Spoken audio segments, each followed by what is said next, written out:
और दोस्तों, कैसे हो आप लोग। मेरा नाम अरशद इकबाल है और मैंने कहा था कि मैं डीएसए स्टार्ट करूँगा सी प्लस प्लस के साथ। तो मैं ये सोच रहा था कि डीएसए पढ़ने से पहले हम बेसिक पढ़ लें। तो मैं सी प्लस प्लस में कुछ बेसिक टर्मिनोलॉजी आता है जिसे समझना बहुत ज़रूरी है। वरना क्या होगा, जब हम डीएसए में सवाल सॉल्व करेंगे तो जब हमें बेसिक नहीं पता होगा तो वहाँ पर हम स्टक होंगे। तो इसलिए मैंने कुछ आज क्लासेस के लिए मैंने 3-4 टॉपिक मैंने डिसाइड किया है जो मैं आप लोग को कराऊंगा। ठीक है, चलते हैं स्क्रीन की तरफ। पहला टॉपिक अपना होगा मैथ, एक लेक्चर 1 है। Okay, math function. दूसरा होगा स्ट्रिंग। तीसरा होगा बिटवाइज ऑपरेटर। और चौथा होगा असाइनमेंट ऑपरेटर। ये 4 टॉपिक मैं आज टारगेट करता हूँ कि मैं कंप्लीट कर दूँ। ठीक है, तो जब हम मैथ फंक्शन के बारे में पढ़ते हैं तो यहाँ पर 2 चीज़ आता है, एपी और दूसरा जीपी। एपी और GP. AP stand arithmetic progression और जीपी स्टैंड ज्योमेट्रिक प्रोग्रेशन। ठीक है, बहुत आसान होता है। अगर आप लोग को नहीं पता है तो कोई बात नहीं, मैं बिल्कुल बेसिक से जितना आपको ज़रूरत है सीखने का बस मैं उतना करा दूंगा। बस वो समझ लेना, आई प्रॉमिस दिक्कत नहीं होने वाला। ठीक है, चलते हैं।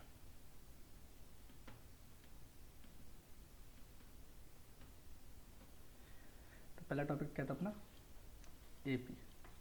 ठीक है, एपी में क्या होता है, जब हम एपी की बात कर रहे होते हैं ना, तो यहाँ पर हम कॉमन डिफरेंस की बात कर रहे होते हैं। एक बात याद कर लो, कॉमन डिफरेंस। पूरा खेल कॉमन डिफरेंस का। यहाँ पर जैसे कि मान लो मैं कहता हूँ 1 3 5 7 9। हम इतना इस एग्जाम्पल को कंसिडर करते हैं और सॉल्व करने की कोशिश करते हैं। तो यहाँ पर कॉमन डिफरेंस कितना है, 2। यहाँ पर कितना है, 2। यहाँ पर कितना है, 2। और यहाँ पर कितना है, 2। समझ में? तो इस common difference 2 is what, common difference. इसी को हम कहते हैं डी। डी, तो डी क्या हो गया, common difference. This is the first term, this is the first term. तो I can say that a equal to 1, d equal to 2।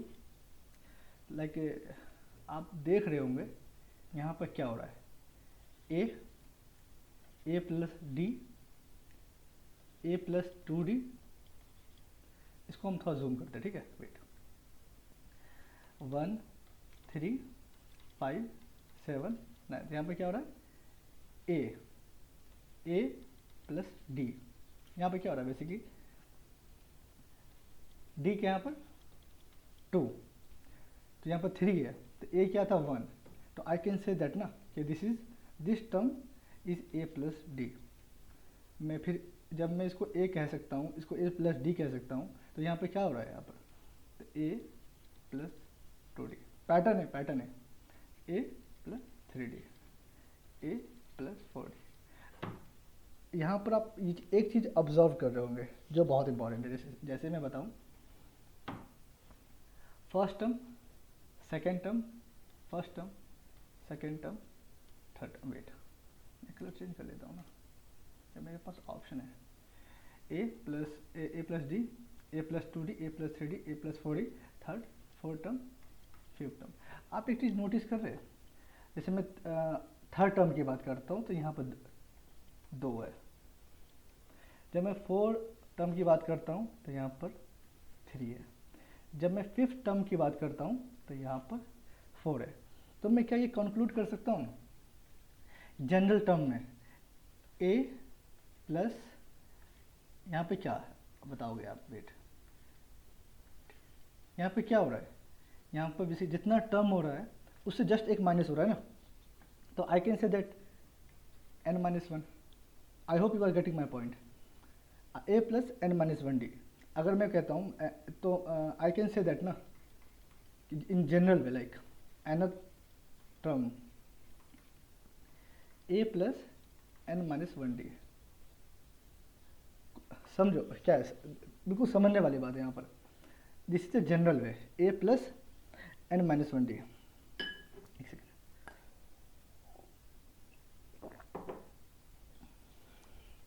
a plus n minus D. जैसे मैं अभी कहता हूँ फिफ्थ टर्म निकालो तो क्या होगा, a is 1 and 5 minus 1, common difference कितना है, 2 है. फिफ्थ टर्म ना, ओके. तो यहाँ पे क्या आना चाहिए, fifth term, first term, second term, third term, fourth term, fifth term. तो मेरा एक्सपेक्टेड आउटपुट क्या है, 9. तो हमारा यहाँ पे कहना चाहिए 9. तो 1 प्लस 4 इंटू 2, तो 1 प्लस 8 इक्वल टू 9. आसान था ना. तो मैं एक चीज़ कंक्लूड कर सकता हूँ,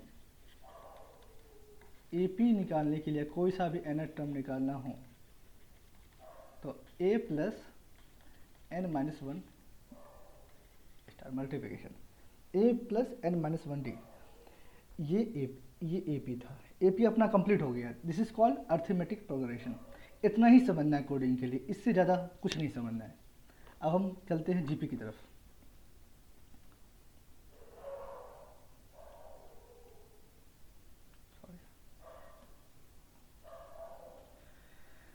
अब चलते हैं हम GP की तरफ.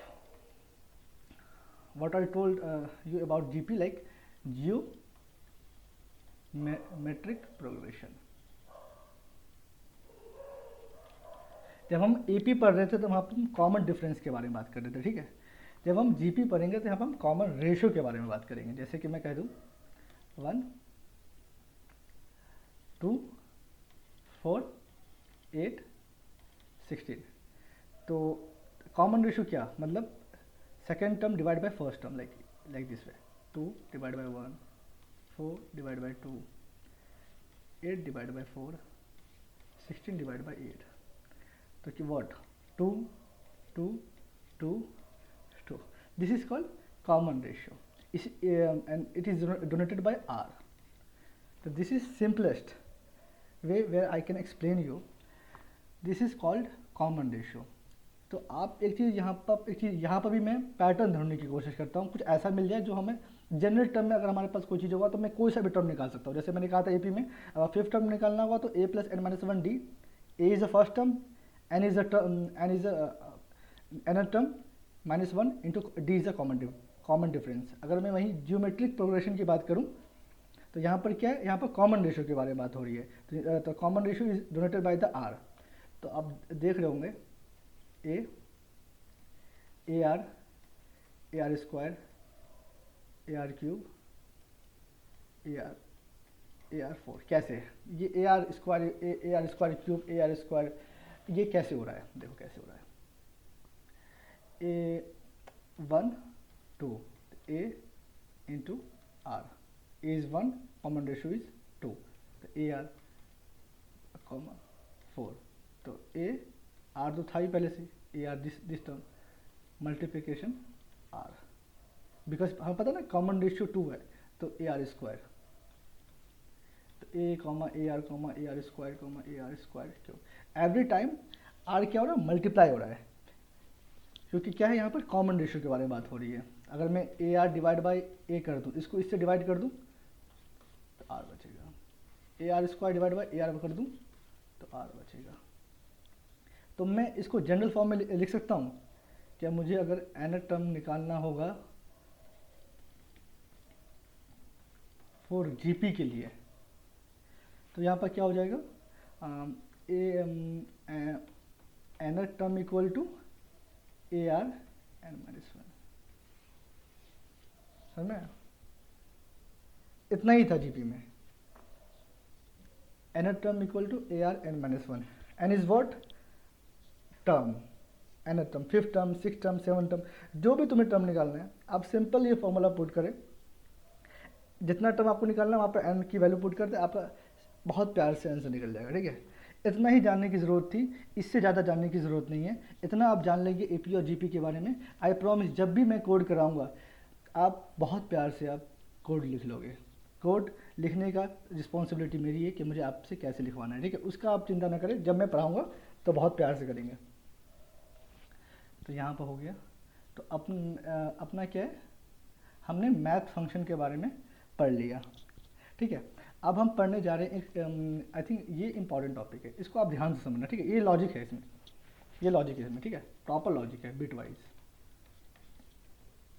सिस्टम जब हमारा कंप्यूटर है वो बिट में काम करता है, 0 1 1 0, वो डायरेक्ट नंबर नहीं समझता, वो बिट में काम करता है। तो अगर मैं कहता हूँ कि जैसे कि मैं कहता हूँ कि 6 का बाइनरी नंबर, आपको decimal to binary, binary to decimal, ये आपको आना चाहिए करना, ठीक है। इस पर क्वेश्चन बनते हैं, मैं सिखाता हूँ कि कैसे करते हैं बाइनरी से डेसिमल पर और डेसिमल से बाइनरी में दिखाता हूँ। जैसे मैं कहता हूँ 6 का बाइनरी नंबर निकालो, तो कैसे निकालते हैं, 2 3 6 0, रिमाइंडर 0, 2 1 2 रिमाइंडर 0। इसमें क्या होता है, हम नीचे से ऊपर चलते हैं, तो हम कह सकते हैं 6 का क्या है 1 0 0। नहीं समझ में आया, कोई बात, एक और एग्जांपल लेते हैं फिर समझते हैं। 10 के क्या होता है, 2 5 10, रिमाइंडर व्हाट 0, यहाँ क्या है रिमाइंडर लिखेंगे, ठीक है। 2 2 4, रिमाइंडर 1, 2 1 2, रिमाइंडर 0। हम ऊपर से नीचे नहीं आएंगे, ये गलती नहीं करना है, हम नीचे से ऊपर जाएंगे, तो क्या हो जाएगा 1 0 1 0। समझ में आ गया। फिर से मैं बता देता हूँ कैसे मैंने किया। जैसे मैंने कहा 6 है, इसका बाइनरी नंबर निकालो, सिंपल है, कोई ज़्यादा रॉकेट साइंस नहीं है इसमें, सिंपल। जैसे मैंने कहा 2 3 6, रिमाइंडर कितना बचा, मान लो अगर 6 है और 2 है, 2 3 6, दिस इज कॉल्ड रिमाइंडर ना, इतना तो पता ही होगा, इसको रिमाइंडर कहते हैं। तो रिमाइंडर क्या है 0, तो रिमाइंडर 0, जो कितने टाइम्स में वो डिवाइड हुआ है वो थर्ड टाइम में, तो 3 यहाँ पर। फिर 2 1 1, 2 1 2, फिर रिमाइंडर 0 1, तो क्या हुआ 1 0 0। अब 10 की बात करूँ मैं, 10 है, 2 5 10, रिमाइंडर 0, 2 2 4, रिमाइंडर 1, 2 1 2, रिमाइंडर 0, 1 0 1 0। अब मैं कहता हूँ, मैंने क्या कहा, ये मैंने डेसिमल से मैंने बाइनरी निकाल लिया, ठीक है। तो मैंने क्या था 10 का क्या था 1 0 0, ठीक है। इसमें क्या, आप देखो, अब मैं कहता हूँ, आपके मन में सवाल आया कि आपने डेसिमल से आपने बाइनरी निकाल लिया, क्या भैया बाइनरी से हम डेसिमल निकाल सकते हैं?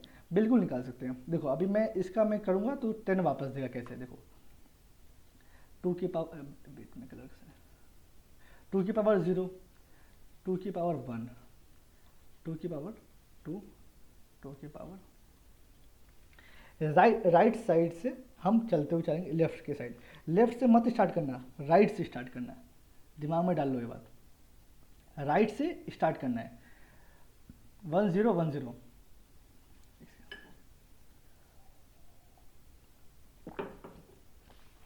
सॉरी, हम राइट से लेफ्ट की तरफ जाएंगे, ना कि लेफ्ट से राइट की तरफ आएंगे। तो 2 की पावर 0, 2 की पावर 1, 2 की पावर 2, 2 की पावर 3। अब क्या होगा, हम इसको इससे मल्टीप्लाई करते रहेंगे, 2 की पावर 3 इंटू 1 प्लस 2 की पावर 2 इंटू 0 प्लस 2 की पावर 1 मल्टीप्लिकेशन 1, 2 की पावर 0 मल्टीप्लिकेशन 0, 8 मल्टीप्लिकेशन 1। मैं बहुत आसान तरीके से जा रहा हूँ, मैं कोई भी स्टेप नहीं खाऊंगा, आई प्रॉमिस, ताकि आप लोग को जो बिगिनर है वो बहुत प्यार से समझे चीज़ों को, ठीक है। मैं चाहूँगा तो मैं 2 स्टेप में मैं कैलकुलेशन कर दूंगा, लेकिन फ़ायदा नहीं ना, मैं ऐसे करूँगा कि जो बंदा पहली बार सीख रहा है ना उसको सीखने में दिक्कत ना हो। 2 2 4 मल्टीप्लिकेशन 0, 2 मल्टीप्लिकेशन 1, 2 की पावर 0 1 मल्टीप्लिकेशन 0, तो 0 0 प्लस 2 प्लस 8, तो 8 10। समझ में आ गया? मैं एक और एग्जांपल लेके करता हूँ, इसके बाद मुझे पूरा उम्मीद है कि मैं आपको समझाने के लिए मैं जितना कोशिश कर सकता हूँ मैंने कर दिया। ठीक है, मैं एक और ट्राई करता हूँ। 10 का 1 0 1 0, अब मैं 12 का मैं पहले मैं निकालूंगा आपके सामने कैसे निकलता, कैसे आपको सीखना ज़रूरी है कि निकलता कैसे, decimal to binary number. 2 6 12, remainder 0, 2 3 6, remainder 0, 2 1 2, 2 1 2 1, remainder 1। समझ में आया? तो ये क्या हो जाएगा, यहाँ से अगर मैं ऊपर चलूँ ऐसे, तो क्या था,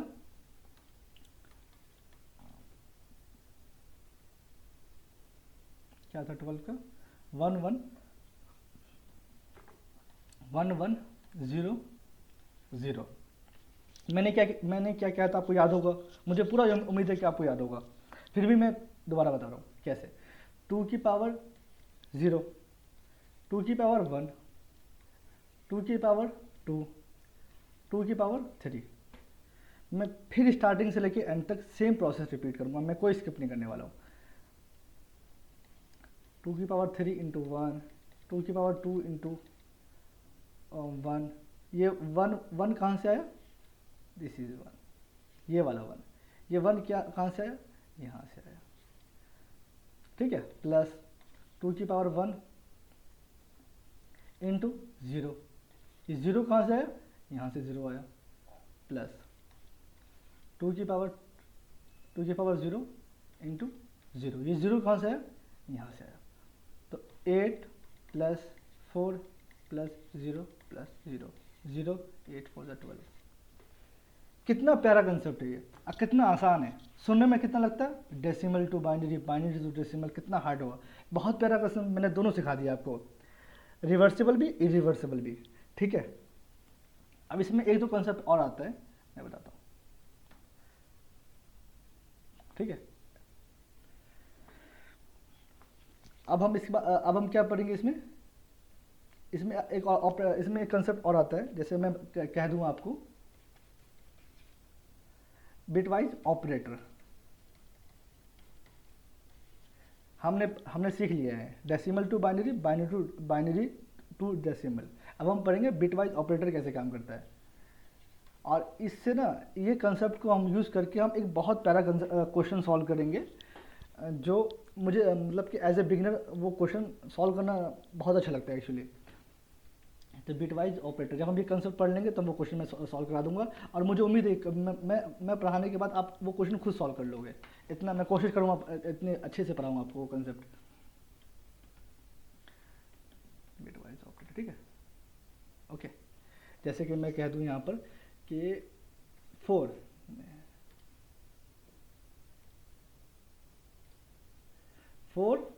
एंड और 5, इसका बताओ वैल्यू कितना होगा। ये क्या, इसे क्या बोलते हैं, लॉजिकल एंड बोलते हैं ना, लॉजिकल ये होता है ना डबल एंड, क्या लॉजिकल एंड है, ये तो लॉजिकल एंड है ना। तो 4 एंड 5, तो मैंने कहा था ना, अब इसे क्या है, एंड ऑपरेटर पता होगा आपको, और ऑपरेटर पता होगा, जॉर ऑपरेटर पता होगा, नहीं पता है तो मैं वो भी समझाने वाला हूँ, अभी वो आएगा अभी। ठीक है, आप बिल्कुल परेशान नहीं होना। पहले मैं बता देता हूँ कि एंड ऑपरेटर काम कैसे करता है। ठीक है, उसके बाद हम इस पर इम्प्लीमेंट करेंगे। ओके, एंड ऑपरेटर ऐसे मान लो कि मैं टेबल फॉर्मेट में कुछ बना दूँ, मैं जैसे कि मैं 0 0 0 1 1 0 1 1। एंड में क्या होता है, अगर 1 तभी आएगा आउटपुट में जब दोनों 1 हो, जब दोनों वैल्यू 1 हो। तो एंड में दोनों वैल्यू कब 1 आए, जब दोनों 1 1 हो।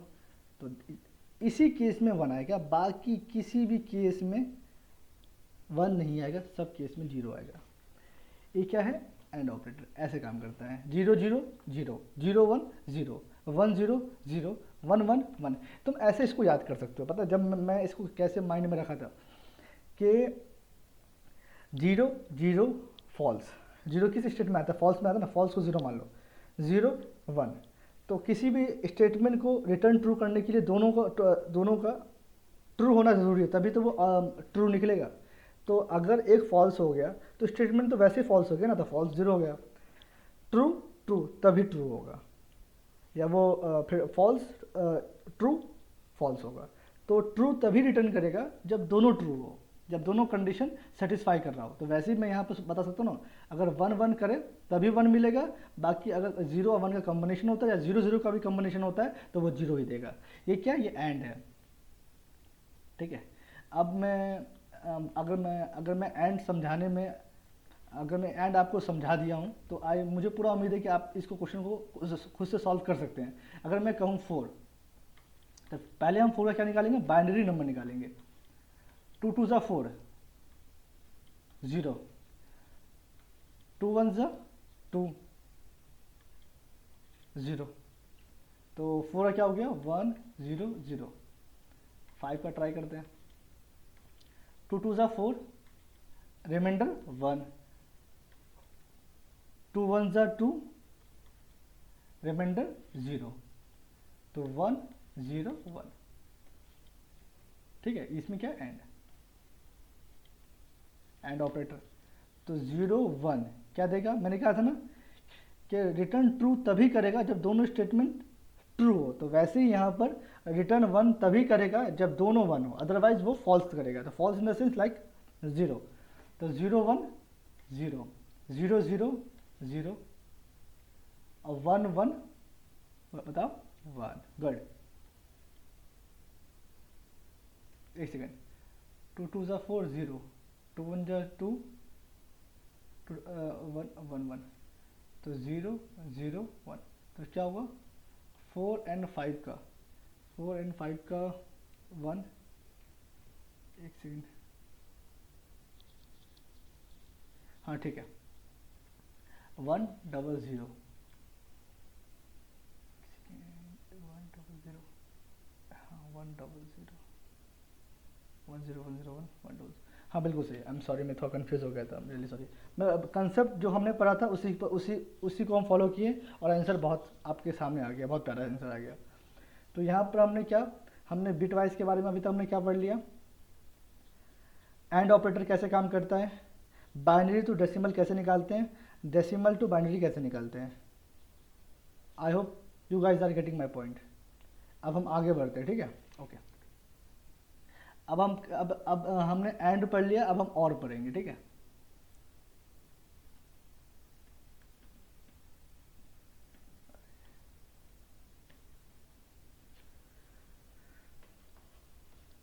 अब हम क्या पढ़ेंगे, और के बारे में पढ़ेंगे। और कैसे काम करता है, अगर मैं टेबल फॉर्म में पहले समझाऊंगा, उसके बाद हम एक एग्जाम्पल लेके सॉल्व करेंगे और आगे बढ़ेंगे। बहुत सिंपल है, जैसे मैं बता दूं, 0 0 एक केस ये बन सकता है, 0 1 ऐसे बन सकता है, 1 0 ऐसे बन सकता है, 1 1 ऐसे बन सकता है। और में क्या होता है, 0 0 0 देगा, ठीक है। 1 किस केस में आएगा, जब दो आपस में दोनों नंबर अनइक्वल रहे। अगर एक 1 है एक 0 है तभी वो 1 देगा, अदरवाइज हर केस में वो 0 देने वाला है। जैसे कि मैं बता दूं, 0 0 0 क्या देगा, 0 देगा। ये आपस में क्या है, यूनिक है ना, सेम नहीं है, तो क्या देगा, 1। आपस में क्या है, सेम नहीं है, यूनिक है दोनों में, तो क्या देगा, बोलो 1। गुड। दोनों क्या आपस में, दोनों बताओ, सेम है, तो क्या देगा, 0। समझ में आ गया, जब दोनों नंबर सेम रहेगा तभी वो 0 देगा, अदरवाइज वो 1 देगा, ठीक है। चलो बहुत बढ़िया। इस पर हम एक एग्जांपल लेंगे, उसको सॉल्व करेंगे, फिर हम आगे बढ़ जाएंगे। एंड पढ़ लेंगे और पढ़ लेंगे जॉर, इसके बाद एक जॉर और पढ़ लेंगे, हमारा बेसिक क्लियर। जैसे कि मैं एग्जांपल ले लूँ जॉर का, अपने पास कौन सा एग्जांपल है, अगर एक आप ऐसे भी आ गए, और का मैं कोई एग्जांपल ले लूँ, कौन सा नंबर मान लो मैं 3 वेट 3 और मैं 4 ले लेता हूँ ना। 3 का क्या होगा, 3 का मैं निकाल लेता हूँ, आपके सामने निकालूंगा, देखते रहना आप। 2 1 ज़ा 1, रिमाइंडर 1, तो क्या निकल जाएगा ये 1 1 और 4, 2 2 ज़ा 4, रिमाइंडर 0। बहुत अच्छा। 2 1 ज़ा 2 और रिमाइंडर 0। बहुत अच्छा। तो यहाँ पर क्या है 1 0 0, तो यहाँ 0 लगा सकते हैं, तो 1 0 0। बताओ मैंने क्या बताया था टेबल, ये याद है, ये प्रॉपर्टी याद है, जो प्रॉपर्टी यहाँ मैंने बताया वही प्रॉपर्टी यहाँ से भी अप्लाई होगा। और में किस कंडीशन में 1 आता था, जब दोनों नंबर आपस में यूनिक हो तभी वो 1 देगा, अदरवाइज वो 0 देगा। तो 1 0 बोलो 1, बहुत सही 1 1। तो क्या हो गया 111 किसका नंबर है ये 1117। समझ में आ गया। हमने एंड पढ़ा और पढ़ा, और आखिरी टॉपिक बचा हुआ है जॉर, वो पढ़ लेंगे, अपना बिटवाइज ख़त्म। थोड़ा सा और होगा left shift and right shift, वो करने के बाद एक क्वेश्चन कराऊंगा, बिटवाइज कंप्लीट होएगा अपना, ठीक है।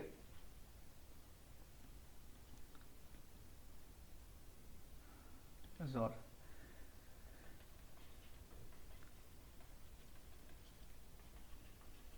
बिटवाइज जॉर, ठीक है। ए बी और ए जॉर बी, तो मैं 0, पहला केस 0 0 हो सकता है, और दूसरा केस 0 1, तीसरा केस क्या हो सकता है 1 0, और चौथा केस 1 1। जॉर क्या कहता है, अगर सेम बिट होगा तो 0, डिफरेंट बिट होगा तो 1। मैं लिख देता हूँ, सेम बिट होगा तो 0, डिफरेंट बिट होगा तो 1। ये याद कर लेना आप, याद करने की कोई ज़रूरत नहीं, करते करते अपने आप याद हो जाएगा, आपको खुद पता नहीं चला कि याद कैसे हो गया। आप प्रैक्टिस करना, आपको खुद याद हो जाएगा। अब बाकी मैं हूँ ही यहाँ पर याद कराने के लिए, ठीक है। तो यहाँ मैंने कहा सेम बिट हो तो 0, तो सेम बिट है, बताओ, बिल्कुल बिट है, सेम बिट है 0 0 0। सेम बिट है, नहीं है 1, डिफरेंट बिट है ना 1, डिफरेंट बिट 1। क्या डिफरेंट बिट है, बिल्कुल डिफरेंट बिट है 1। क्या सेम बिट है, बिल्कुल सेम बिट है 0। खत्म, यही जोर है, खत्म, इससे ज़्यादा कुछ नहीं है जोर के अंदर। एक क्वेश्चन कराते हैं आपके सामने, बिल्कुल ठीक हो जाएगा। जैसे कि मैं कह दूँ 5 जोर 2, 5 का अपन साइड में निकाले थे ना, हम जितना निकालेंगे उतना अच्छा प्रैक्टिस है। 2 2 ज़ा 4, रिमाइंडर 1, 2 1 ज़ा 2, रिमाइंडर 0। बहुत हार्ड, तो क्या होगा 1, मैंने क्या कहा था, नीचे से ऊपर जाता है, ऊपर से नीचे नहीं आता है, नहीं आता है, ऊपर से नीचे नहीं आता है, नीचे से ऊपर जाता है। इसमें बच्चे कंफ्यूज हो जाते हैं, इसकी वजह से पूरा आंसर गलत हो जाता है। 1 0 बोलो 1 0 1, गुड। अब 2 का क्या हो जाएगा, 2 का बताओ, 2 1 ज़ा 2, रिमाइंडर 0। तो 1 0 हो गया, तो 1 0 कैसे लिख सकते हैं हम, 0 1 0 0 1 0। जॉर मैंने क्या था, सेम बिट होगा तो क्या देगा अपन, यहाँ देखो, सेम बिट होगा तो 0, सेम बिट होगा तो 0, डिफरेंट बिट होगा तो 1। सेम बिट नहीं है, डिफरेंट बिट है तो 1, डिफरेंट बिट है 1, डिफरेंट बिट है 1। तो क्या हो जाएगा ये 111। अभी मैंने इस जस्ट पिछले क्वेश्चन में 111 क्या दे रहा था, बाइनरी क्या दे रहा था, 7 दे रहा था, 7 दे रहा था। नहीं यकीन होता, मैं अभी निकाल कर दिखाता हूँ लाइव टू लाइव, आप ताकि आपको लगे कि हाँ मैं भी निकाल सकता हूँ जब मैं चाहूँ। कैसे? 2 की पावर 0, 2 की पावर 1, 2 की पावर 2, तो 2 2 ज़ा 4 मल्टीप्लिकेशन। अभी मैं थोड़ा शॉर्टकट लूँगा, ठीक है, समझना कैसे मैं किया। 2 2 ज़ा 4, 4 × 1 4, 2 1 ज़ा 2 मल्टीप्लिकेशन 1, तो 2 2 की पावर 0 1 1 मल्टीप्लिकेशन 1, तो 4 2 6 + 1 7। कितना प्यारा है। अभी हमने जितना अभी पढ़ा, इससे आसान कुछ हो सकता है क्या? बताओ, इससे आसान कुछ होगा? कितने सिंपलेस्ट वे में हमने कंप्लीट कर दिया। Bit wise binary to decimal, decimal to binary, and XOR और। बस 2 कॉन्सेप्ट और है, बस हमारे साथ कुछ देर और रुके, लेफ्ट और राइट पढ़ ले, कंसेप्ट क्लियर। चले, क्या मैं ज़ोर पर एक और एग्जाम्पल करा दूँ क्या? मैं सोच रहा था कि ज़ोर थोड़ा सा टिपिकल है, थोड़ा सा इंटरेस्टिंग है, तो मैंने पहला एग्जाम्पल क्या ले लिया हूँ ताकि वो वापस ना ले लूँ ना मैं। ठीक है, तो दूसरा एग्जाम्पल क्या होगा अपना? 3 ज़ोर 6। 3 का निकालते हैं। 2 1 ज़ा 2, रिमाइंडर 0, तो क्या हो जाएगा ये बताओ? Remainder 1, I am sorry, remainder 1, तो 1 1, तो 1 1, 6 क्या हो जाएगा? 2 3 ज़ा 6, रिमाइंडर 0, 2 1 ज़ा 2, रिमाइंडर 1। तो ये 3 बिट में है, तो इसको क्या करते हैं? पीछे चलवा देते हैं। 1 1 0। मैंने क्या कहता? सोचो, ज़ोर क्या करता है? ये आपस में अगर सेम रहेगा तो दोनों को काट देगा, 0 दे देगा। अगर साथ में दो, अगर कोई मजबूत आदमी अगर आपस में फाइट ले तो क्या होता है? ना वो जीतता ना वो जीतता, न्यूट्रल हो जाता है ना, वो भी थक जाता है, वो भी थक जाता है। तो वैसे ही बिट में तुम आप माइंड में ऐसे सोच सकते हो। जब तक आप किसी चीज़ का इमेज नहीं बनाओगे ना, तो वो माइंड में नहीं बैठता है। आप ना जब भी मैं कुछ पढ़ा रहा हूँ तो उसके साथ आप कुछ उसको ना किसी से रिलेट कर लें, तो क्या वो आसान रहेगा तरीका याद करने का। तो 1 0 दोनों कमज़ोर है यार, तो क्या होगा? 1, कोई एक तो जीत ही जाएगा ना, 1। क्योंकि मैंने कहा था ऊपर, सेम बिट क्या देता है? 0, डिफरेंट बिट क्या देता है? 1। तो कोई एक डिफरेंट बिट क्या है? कोई एक कमज़ोर है और एक मजबूत है, 1 तो मजबूती होगा ना ऑफकोर्स। तो 1 1 1 दोनों स्ट्रांग है भाई, वो इसको मारता रहेगा, वो इसको मारता रहेगा, कोई जीतेगा नहीं। अल्टीमेटली एंड में क्या होना है? न्यूट्रल होना है। तो न्यूट्रल क्या होगा? 0 0 1, एक ना कि तो कोई जीत ही जाएगा भाई, क्योंकि एक कमज़ोर है, तो 1।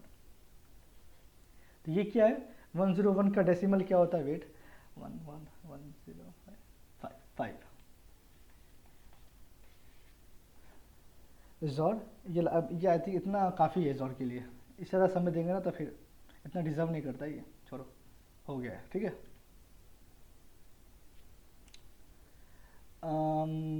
जो मैंने पढ़ा दिया, अगर मैं उस पर एक सवाल दूं तो क्या आप सॉल्व कर पाएंगे? मैं एक सवाल ये देता हूँ कि आपके पास 9 नंबर है, और उसमें ना एक नंबर यूनिक होगा, बाकी सब नंबर पेयर में है। मतलब कि मैं अगर मैं लिख दूं क्वेश्चन को तो ज़्यादा आसान होगा। जैसे कि 4 4 3 3 1 8 8 3 3 6 7 7 नंबर है। इसमें पेयर में सेम नंबर है। आपको ना एक ऐसा नंबर निकालना है जो यूनिक हो,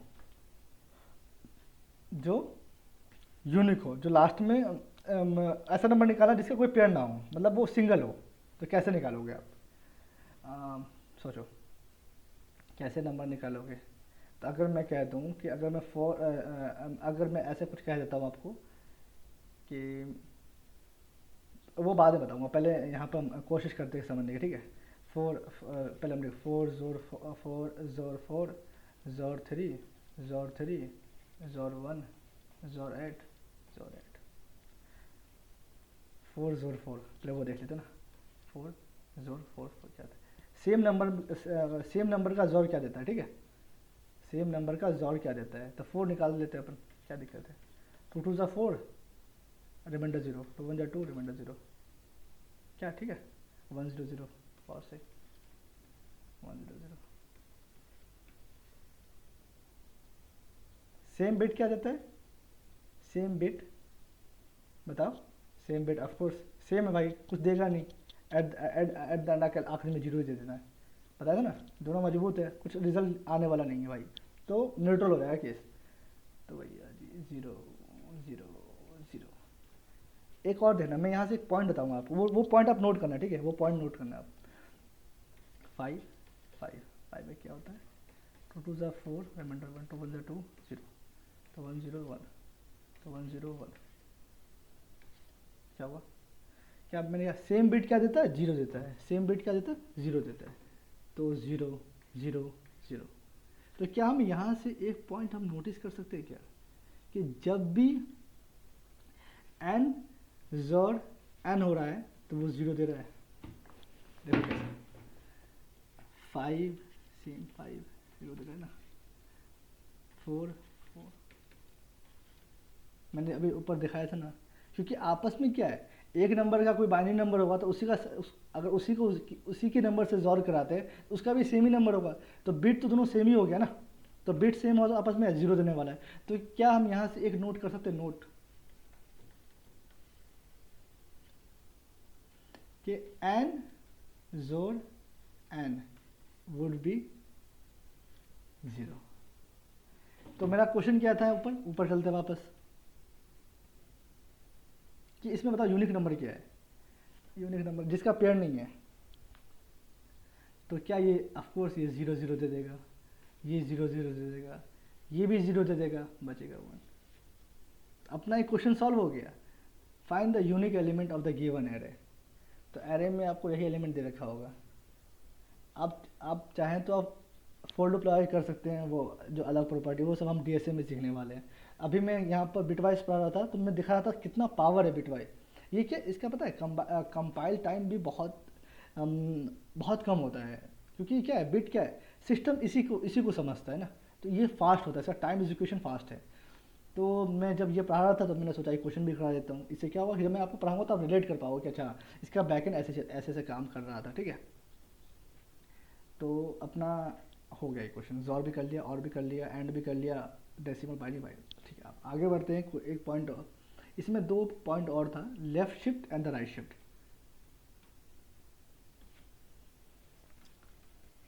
ठीक है, अपने क्या करते हैं, left shift and the right shift.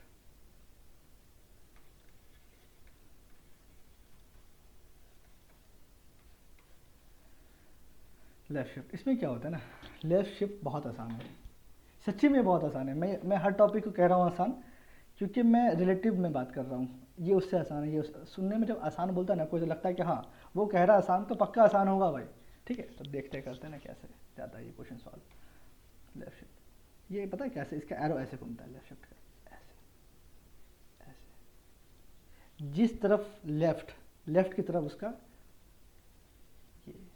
ये चोंच, इसे बोलते हैं चोंच उस तरफ इंक्लाइन रहेगा, ठीक है? तो मैं कहता ये क्या है, ये क्या है, लेफ्ट शिफ्ट। चलो अभी मैं राइट शिफ्ट बता देता हूँ, दोनों को बाद में मैं डिफ्रेंशिएट कर दूंगा, दोनों में क्या प्रॉपर्टी, दोनों में क्या होता है। राइट शिफ्ट, इसमें क्या होता है, राइट की तरफ क्या होता है, राइट की तरफ डायरेक्शन होता है उसका, ठीक है? अब दोनों हम क्यों करते हैं, जब भी हम कुछ करते हैं ना तो वो हमारा काम आसान करता है ना कि वो टफ करता है। जब भी हम कुछ नया चीज़ पढ़ते हैं तो वो हमारे आसानी के लिए बनाया गया, ना कि हमको परेशान करने के लिए, ठीक है? इसका ये देखो ना कितना पावरफुल होता है लेफ्ट शिफ्ट, क्या क्या कर देता है। मान लो तुम्हारे पास 5 है, 10 है मान लो, ठीक है? 10 का क्या होता है नंबर, 1 0 1 0 1 0, ठीक है? 10 का ये 1 0 1 0, ये क्या है, बाइनरी नंबर है। ये क्या था, डेसिमल था। डेसिमल का क्या है, ये बाइनरी नंबर। अब मैंने पढ़ा दिया कि आप निकाल सकते हो, आप हर चीज़ आप खुद से ट्राई करना। जब मैं ये लेक्चर कंप्लीट हो जाएगा तो आप खुद से ट्राई करना, हर नंबर को ना उसका बाइनरी निकालना, बाइनरी से डेसिमल करना, आप सीख जाओगे, ठीक है? 10 है। अगर मैं इसको लेफ़्ट शिफ्ट कर दूँ, अभी हम पहला टॉपिक क्या पढ़ेंगे, लेफ़्ट शिफ्ट पढ़ेंगे, उसके बाद राइट शिफ्ट पढ़ेंगे, ख़त्म हो जाएगा कहानी, ठीक है? तो लेफ्ट शिफ्ट में मान लो, लेफ्ट शिफ्ट में क्या होता है कि लेफ्ट की तरफ हम शिफ्ट कर रहे हैं बिट को, जैसे ये क्या है, एक ये है, 2 3 4, इसमें क्या होता है, इसको यहाँ से इसको क्या किया, इधर शिफ्ट कर दिया, 1 2 3 4, क्या कर दिया, 1 इधर, ये 1 इधर है ना, इधर आ गया, ये इधर आ जाएगा, 0 इधर आ जाएगा, 1 ये 1 0 1, फिर और ये क्या खाली रहेगा, ये 3 तो ऐसा ना बाकी, तो यहाँ पे क्या हो जाएगा, अपने आप 0 ऐड हो जाएगा। तो आप देखना है कि एक देखना, लेफ़्ट शिफ्ट की बहुत प्यारी प्रॉपर्टी है कि जब भी आप लेफ़्ट शिफ्ट करते हैं ना, तो n के साथ ना 2 मल्टीप्लिकेशन होता है। अगर मैं कहता हूँ कि 5 को लेफ़्ट शिफ्ट कर दो 1 से, 5 को लेफ़्ट शिफ्ट कर दो 1 से, अगर वो नंबर 5 होगा ना तो वो 10 हो जाएगा, क्योंकि वो 2 से मल्टीप्लाई होता है। देखो कैसे, 5 देखो 5 क्या है, 2 2 2 ज़ा 4, रिमाइंडर 1, 2 1 ज़ा 2, रिमाइंडर 0, तो 5 क्या हो गया, 1 0 1, दिस इज 5। अब मैंने क्या कहा, जब लेफ़्ट शिफ्ट होता है तो मल्टीप्लाई होता है, अगर लेफ़्ट शिफ्ट 1 हुआ तो मल्टीप्लाई क्या होगा, 2 से मल्टीप्लाई होगा। तो देखो अभी मैं कैसे करता हूँ, 2 से मल्टीप्लाई हुआ तो 5 क्या 1 0 0, तो 1 0 1, ये ऐसे है, ये ऐसे ऐसे, अगर मैं लेफ़्ट शिफ्ट कर दूँ तो ये इधर ऐसे आएगा 1, ये इधर आएगा 0, इधर आएगा 1, ये 0। तो क्या मैं 1 0 1 0 क्या पहचान में आ रहा है कि इसका डेसिमल क्या होगा, मैंने काफ़ी बार कराया है ये, 1 0 1 0 10। तो क्या मैं कह सकता हूँ कि अगर मैं 5 को लेफ़्ट शिफ्ट कराऊँ 1 टाइम तो क्या वो ट्वाइस टाइम हो जाता है, तो 5 क्या बन गया, 5 को लेफ़्ट शिफ्ट 1 किया तो क्या बन रहा था, 1 0 1 0, तो ये क्या है, 5 × 2 ही तो है ना, समझ में आ गया। चलो इसको मैं एक जनरल फॉर्म दे देता हूँ, वेट,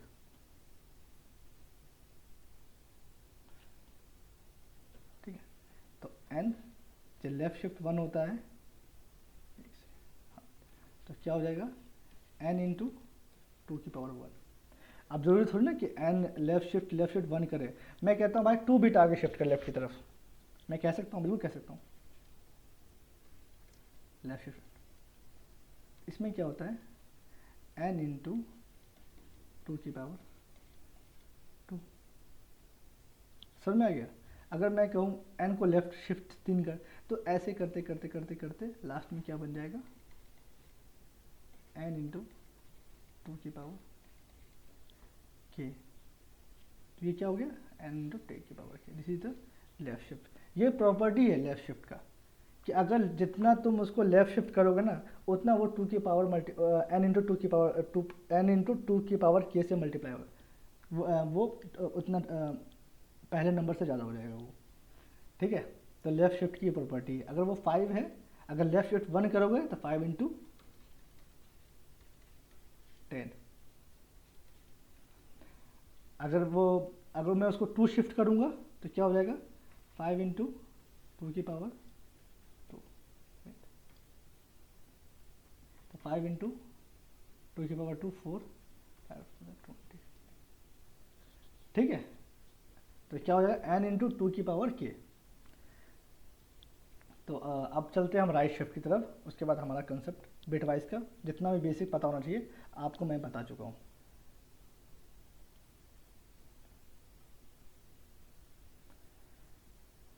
राइट शिफ्ट कर देते हैं, आखिरी टॉपिक है इस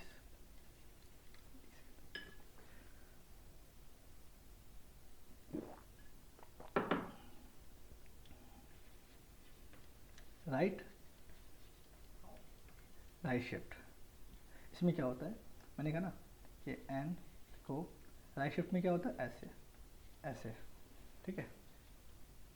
अगर मैं कहूँ n के टाइम से, अभी मैं डिसाइड नहीं कर रहा हूँ कितना मुझे आगे शिफ्ट करना, ठीक है, इतना मान लो। अभी इसमें क्या होता है, जैसे मान लो 6 है, 6 को अगर मैं राइट शिफ्ट कर दूँ 1, तो 6 का कितना होता है, मैं निकाल लेता हूँ। 2 या 6, रिमाइंडर 1, 2 1 जा 2, रिमाइंडर 0, क्या हो गया। 6 का क्या होता है, 2 3 जा 6, रिमाइंडर 0, 2 1 जा 2, रिमाइंडर 1, तो 1, सॉरी, तो 6 क्या हो जाएगा, 1 1 0। इसमें देखना राइट शिफ्ट कैसे काम करता है। मान लो ये पहले से ये इसके ऊपर बिट प्लेस्ड है, 0 आगे जाएगा, 0, ये 1 0 की जगह आएगा, 1, ये 1 यहाँ आएगा, तो क्या हो गया, 0 तो बाहर चला गया, इसकी जगह पर आ गया 1 1, तो क्या बन गया, वो 11 बन गया। कितना बन गया, वो 11। तो अब देखना कि वो वैल्यू यहाँ पर क्या होता है, कंसेप्ट लेफ्ट शिफ्ट में क्या होता है, वैल्यू मल्टीप्लाई होता है, यहाँ पर क्या हो जाएगा, डिवाइड हो जाएगा। देखो बताता हूँ कैसे। चलो मैं इसको बता देता हूँ।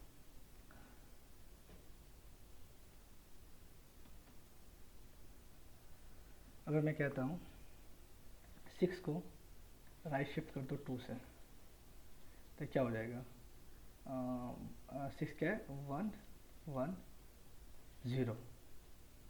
तो जब राइट शिफ्ट करूँगा मैं 2 से, तो 0 भी हट जाएगा, 1 भी हट जाएगा, क्या बचेगा, 1 बचेगा। तो अगर मैं कर दूँ 6 को 2 से डिवाइड, तो क्या होगा, 2 3 जा 6। तो बेसिकली यहाँ पे क्या हो गया कि जब मैं 2 शिफ्ट कर दिया तो बचा 1, तो 2 3 जा 6। तो वेट, तो कितना होगा 3 का, 2 1 जा 1 1, तो 1 1। तो मैं यहाँ पर 2 शिफ्ट किया था ना, तो 0 बाहर गया, 1 बाहर गया, तो बचा। इसमें क्या होता है, 6 की पावर 2 की पावर k, ठीक है। तो यहाँ पर k कितना टाइम्स, अगर मैं कह रहा 2 शिफ्ट हुआ है वो, तो 6 तो 2 की पावर 2, 6 की पावर 4। तो आप देखो कितना बचेगा यहाँ पर, 2 2 जा 4, 2 3 जा 6, 2 1 जा 1.5, तो कितना बचा 1.5। तो फ्लोर वैल्यू हम यहाँ पे क्या लेते हैं, हम फ्लोर वैल्यू लेते हैं, क्या लेते हैं, फ्लोर वैल्यू। तो फ्लोर वैल्यू क्या होगा, 1 हो जाएगा। तो देखा तुमने 2 शिफ्ट कर दिया तो वैल्यू कितना बन गया, वो 1 बन गया। तो मैंने यहाँ पर भी करके दिखा दिया कि जब भी आप राइट शिफ्ट करते हो तो उस वैल्यू, मान लो n को राइट शिफ्ट जितना करोगे ना, n डिवाइड बाई 2 की पावर k, जितना आपने शिफ्ट किया है, तो वो आपको उतने, जो आपके पास x था उसको उतना डिक्रीज कर देगा 2 की पावर k के। जैसे आपके पास 6 था तो 2 की पावर k उस वैल्यू को डिक्रीज कर देगा, तो कितना बन गया, 1 बन गया। तो this is the power of right shift property. एक एग्जांपल और लेके चलता हूँ, वो आपको और अच्छे से समझ में आ जाएगा, ठीक है।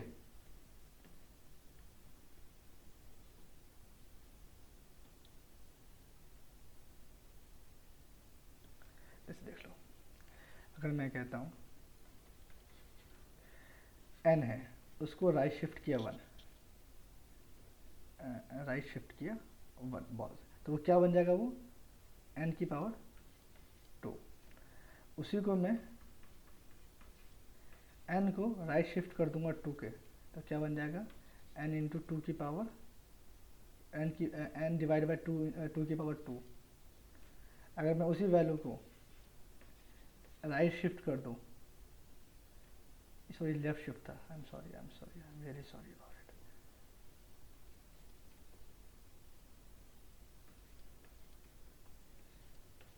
राइट शिफ्ट कर दूं तो n into n divide by 2 की पावर 3 कर दो, तो 2 की पावर 3।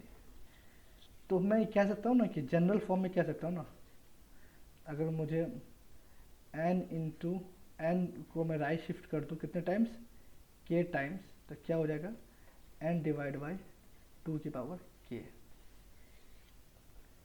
समझ में आ गया।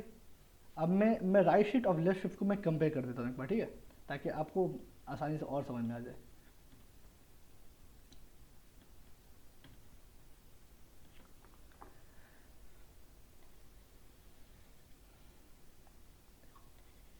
n है, पहले क्या करेंगे हम लेफ्ट शिफ्ट करेंगे, लेफ्ट शिफ्ट 1, तो क्या हो जाएगा n इंटू टू के पावर n इंटू टू। अगर मैं इस n को लेफ्ट शिफ्ट कर दूँ 2 टाइम्स तो क्या हो जाएगा n इंटू टू की पावर 2। इस n को मैं लेफ्ट शिफ्ट कर दूँ 3 टाइम्स तो कितना हो जाएगा n इंटू टू की पावर क्यू। तो मैं जनरल टर्म में कह सकता हूँ ना कि n को अगर मैं लेफ्ट शिफ्ट कर दूँ k टाइम्स तो क्या हो जाएगा n इंटू टू की पावर k। मुझे उम्मीद है कि मैं आपको समझा पाया कंसेप्ट कि ये प्रॉपर्टी होती है, जनरल टर्म में ये हो जाएगा n इंटू टू की पावर k। कितना अच्छा कंसेप्ट है कि आप बिना कुछ ऑपरेशन किए आप एक नंबर को ट्वाइस टाइम कर दे रहे हो। एक सिंपल एक बीटी को तो लेफ्ट शिफ्ट करना है ना, अगर उससे तुम्हारा नंबर ट्वाइस टाइम हो रहा है तो उसमें दिक्कत क्या है, तो तुम्हारा काम आसान करने के लिए लाएगा ना इसको। जब आप पढ़ोगे ना, जब मैं अच्छा क्वेश्चन सॉल्व कराऊंगा तो उसमें ये जो प्रॉपर्टी सब ना आपको अमेज कर देगा, आई प्रॉमिस। बहुत अच्छा, बहुत मज़ा आने वाला है जब आप ये प्रॉपर्टीज़ आप जब कोडिंग में लगाओगे ना, मज़ा आ जाएगा आपको। अब ये क्या था, अपना लेफ्ट शिफ्ट था, अब हम राइट शिफ्ट पढ़ते हैं। अगर मैं n क्या है, n कोई भी नंबर हो सकता है, मैं किसी भी नंबर का है, n 1 से लेके नेचुरल नंबर्स हो सकते हैं, ठीक है। n ये मैंने ये क्या पढ़ लिया, लेफ्ट शिफ्ट के बारे में पढ़ा था, और हम राइट शिफ्ट पढ़ेंगे। n राइट शिफ्ट, n को अगर मैंने राइट शिफ्ट किया 1 तो क्या हो जाएगा n डिवाइड बाई 2। मैंने क्या, राइट शिफ्ट नंबर को डिवाइड करता है जितना टाइम आप उसको शिफ्ट कर रहे हो राइट, क्योंकि उसमें क्या होता है, राइट शिफ्ट में क्या हो रहा है कि आपका बिट बाहर जा रहा है, बिट लॉस हो रहा है आपका ना। देखो लेफ्ट शिफ्ट में बिट ऐड हो रहा था, ऐसे समझो, आपको समझ में आ सकता है। लेफ्ट शिफ्ट में क्या हो रहा था, आपका जब बिट इधर शिफ्ट हो रहा था तो आपका 0 ऐड हो रहा था। तब जब कोई चीज़ ऐड होगा तो उसमें ऑफकोर्स उसकी वैल्यू बढ़ेगी। राइट शिफ्ट में क्या हो रहा है, जो आपके पास बिट था उसका तो लॉस हो रहा है ना, वो बाहर निकल रहा है। तो ऑब्वियसली जब कोई नंबर वो अपना बिट को लॉस कर रहा है तो वो घटेगा ही ना। तो वही कंसेप्ट ना, n को अगर मैंने राइट शिफ्ट कर दिया 1 तो इसका मतलब उसका एक बिट लॉस हो गया है, तो n डिवाइड बाई 2। अगर मैं भाई n को मैं राइट शिफ्ट कर दिया 2 से तो n डिवाइड बाई 2 की पावर 2। अगर मैंने n को राइट शिफ्ट कर दिया 3 से तो n डिवाइड बाई 2 की पावर 3। उसी में n को राइट शिफ्ट कर दूं k टाइम्स तो क्या हो जाएगा n डिवाइड बाई 2 की पावर k। खत्म, अपना बिटवाइज खत्म हो गया है, इससे ज़्यादा कुछ नहीं है इसके अंदर। एक बार आप फिर से रिवाइज करना, आई प्रॉमिस समझ में आ जाएगा, ठीक है। लास्ट कंसेप्ट है हम स्ट्रिंग, उसके बाद हमारा लेक्चर कंप्लीट। आज के लिए मैं ये लेक्चर कंप्लीट कर दूंगा, ठीक है, ज़्यादा मैं लेंदी नहीं करूँगा मैं, ठीक है। अब एक टॉपिक, छोटा सा टॉपिक है जिसे हम कहते हैं असाइनमेंट ऑपरेटर। इसे क्या होता है, वेरिएबल इक्वल टू वैल्यू। अगर ए क्या है, वेरिएबल है, यहाँ पर कुछ भी हो सकता है, ए से लेकर जेड तक, X Y Z anything. Value क्या है 5 6, तो क्या है ए इक्वल टू कोई भी नंबर हो सकता है ना, तो ये इक्वल क्या है, एक असाइनमेंट है। जैसे कि मैं कहता हूँ ए प्लस इक्वल टू 5, ये प्लस इक्वल टू क्या है, असाइनमेंट है, ठीक है। ये इसका एक और तरीका है, पता है किसकी तरह है ये, इसको हम एक और फॉर्म में लिख सकते हैं, ए इक्वल टू ए प्लस 5। तो दोनों आपस में क्या इक्विवेलेंट है, फॉर्म अलग है लेकिन काम दोनों का सेम है, तो ये आपस में इक्विवेलेंट हुआ। तो ठीक है, तो ये क्या असाइनमेंट ऑपरेटर है। चलो और समझाता हूँ, वेट।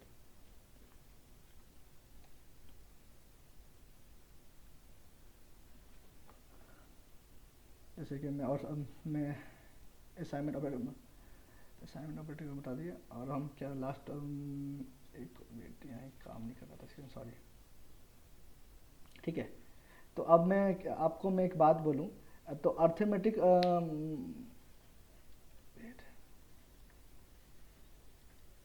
अर्थमेटिक ऑपरेट अर्थमेटिक,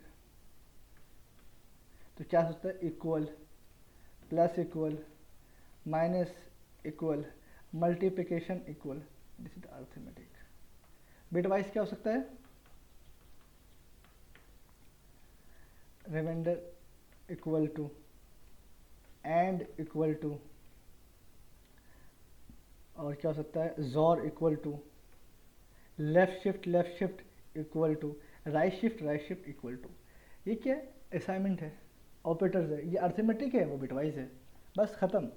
जैसे कि अगर मैं एग्जांपल ले लूँ, ए इक्वल टू 5, इसमें आ गया, ये क्या असाइनमेंट ऑपरेटर है।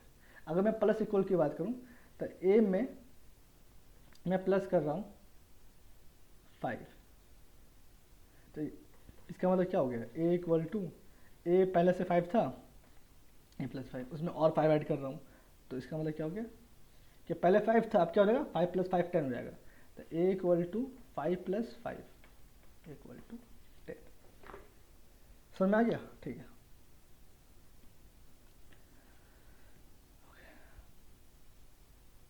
आई थिंक मुझे ये बहुत छोटा टॉपिक था, कंप्लीट हो गया। वो assignment operator, plus equal to, minus equal to, ये सब बहुत बेसिक था।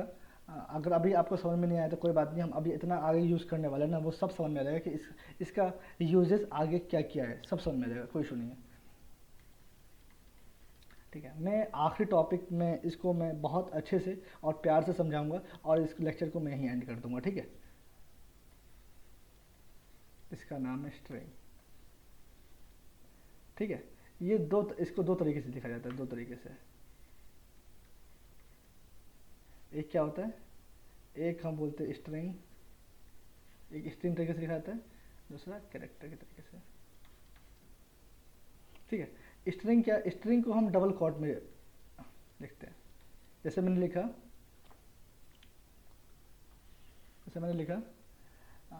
स्ट्रिंग अरशद, तो ये क्या है, वेरिएबल है ये। अब मैंने लिखा कुछ भी XYZ, तो ये क्या हुआ, ये स्ट्रिंग है ना, तो स्ट्रिंग का कंडीशन यही है कि वो डबल कोट के अंदर आएगा, डबल कोट के अंदर आएगा, ठीक है। अगर मैं कहूँ कैरेक्टर X, तो कैरेक्टर क्या है, वहाँ पर सिंगल कैरेक्टर की बात हो रही है, तो सिंगल कैरेक्टर किस में आएगा, सिंगल कोट में आएगा, ये मान लो। अगर मैंने कहा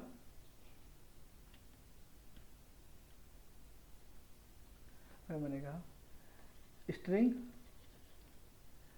str, क्या होगा, मान लो अरशद है, तो किस में आएगा, डबल कोट में आएगा। मान लो फ़हीम है, किस में आएगा, डबल कोट में आएगा।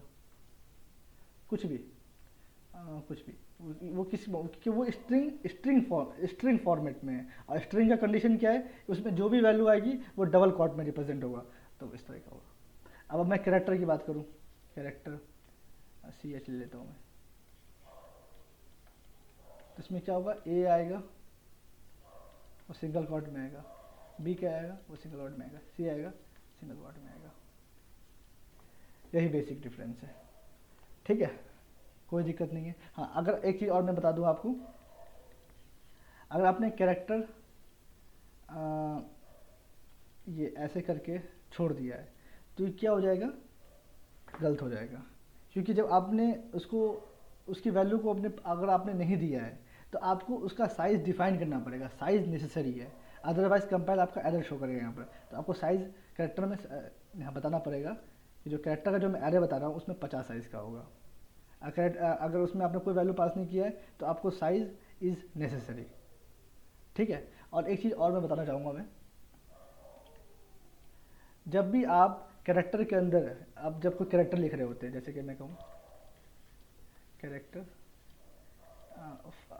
6, ठीक है, कैरेक्टर STR टोल, ठीक है, एक सेकेंड,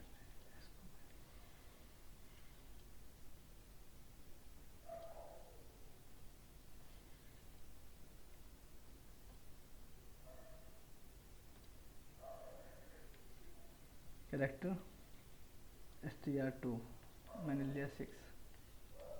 तो जब भी मैं लिखूंगा ना इसमें a सिंगल कोट में, b सिंगल कोट में, जब मैं पूरा लिखूंगा तो आखिरी में ना मुझे इसके एरे को ना जी एरे में मुझे किसे एंड करना होगा, मुझे एक नल, मुझे मुझे नल के साथ मुझे इस एरे को कंप्लीट करना पड़ेगा। अगर मैं नल नहीं डालूंगा इसके एंड में, नल भी स्पेस लेगा।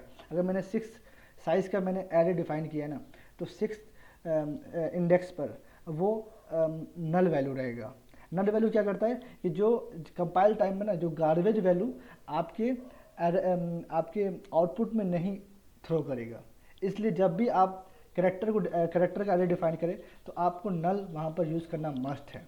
तो अगर मैंने 0 1 2 3 4 5 सिक्स पोजीशन में क्या रहेगा, फिफ्थ 0 से ले रहा हूँ तो फिफ्थ पोजीशन पर क्या रहेगा कि ऐसे कुछ रिप्रेजेंट होगा ऐसे। अगर आप बिना इसके अगर आप आउटपुट एक्सपेक्टेड, पता है कैसे आपका आउटपुट आएगा, ए बी तो आएगा ही, साथ में X Y Z M N O, ये क्या है, ये गार्बेज वैल्यू अपने आप आ जाएगा। इसलिए जब भी आप कैरेक्टर के साथ एरे को डिफाइन करते हैं तो आप कैरेक्टर में जब आप वैल्यू पास करें तो उसके आखिरी में आप नल कैरेक्टर आपको डिफाइन करना पड़ेगा, अदरवाइज आपका एरर शो होगा। ठीक है, इसका जब मैंने बस मेरा टारगेट इतना था कि जितना जितना बेसिक यूज़ होता है डीएसए में मैं करा दूँ, और थोड़ा बहुत मैं अभी और करा दूंगा। मैं अभी और कुछ ऐसी चीज़ें हैं जो आपको पता होना चाहिए डीएसए करने से पहले, कुछ C++ से कुछ ऐसे इंपॉर्टेंट कंसेप्ट है जो आपको पता होना चाहिए। तो इतना मुझे लगा कि मुझे आपके सामने इतना मैं कंसेप्ट लाना ज़रूरी है, वरना आप बाद में आपको बहुत दिक्कत होगा, तो मैंने ला दिया। आप इसको देखें, समझें और इसको बार बार कोशिश, आप खुद से वैल्यू डिफाइन करें, उसको खुद से सॉल्व करने की कोशिश करें। आई प्रॉमिस आपको समझ में आ जाएगा। चले, गुड नाइट।